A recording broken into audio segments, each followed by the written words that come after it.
Disclaimer: this video is for educational and historical purposes only.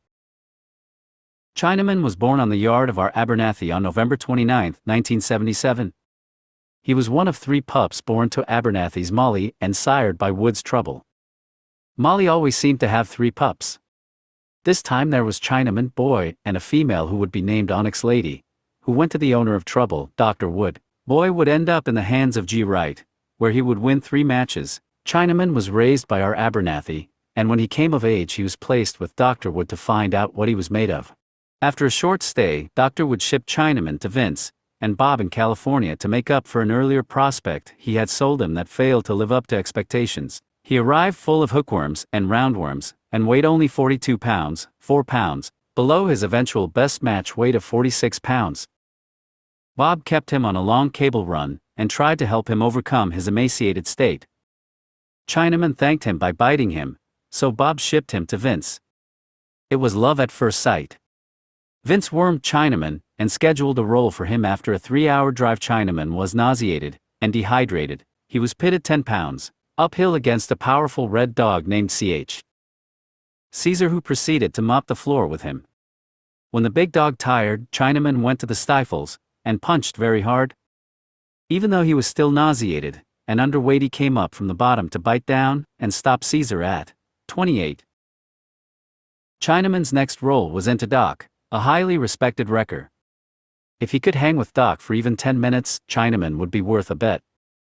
Doc came out hard and slammed Chinaman into the corner and tried to trade with Chinaman. Big mistake.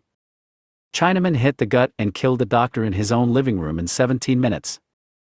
It was clear Chinaman was something special. For his first 2 matches, Chinaman was hooked into respected head dogs that some expected to weather the storm and challenge the killing stifle and gut dog. Like their predecessors, neither lasted to the half-hour mark with Chinaman. For his third, a match was made with the highly renowned Gray's Hubcap, who had dispatched the famous Red Danger dog in a classic 2-hour encounter. Vince and Bob traveled 7 hours with their dog, and when they arrived, odds of 5 to 1 were being offered against Chinaman. The betting line changed dramatically after the dogs were released. Chinaman drove Hubcap into the corner on his back, and this is where the match ended 18 minutes later. Hubcap was a memory and Chinaman was proclaimed a champion and best in show. Suddenly no one had a 45 to 46 pounds male. Respectable dog men avoided him like the plague. Finally, when he was 7 years old, some determined fellows bought an expert head dog from R. Jackson, just to take out the aging Ch Chinaman. The dog from Jackson showed a lot of ability, but it wasn't enough to keep out an athlete of Chinaman's caliber. Chinaman worked past his defenses and cleared him out in 38 minutes. This had been Chinaman's longest match, but the outcome was the same as always: he destroyed everything in his path. For all who witnessed his matches, Chinaman became known as one of the roughest ever, and a true finisher. According to scientific tests, he had the air of a greyhound. According to all who saw him, he had the mouth of an alligator. He was very clever. He would outsmart slick ear and nose dogs and cur them out. He would finish straight-ahead dogs even faster. Swapping out was his game. Like all the truly great ones, Chinaman's build was like a sleek, muscular thoroughbred. The Chinaman name appears in many of today's pedigrees.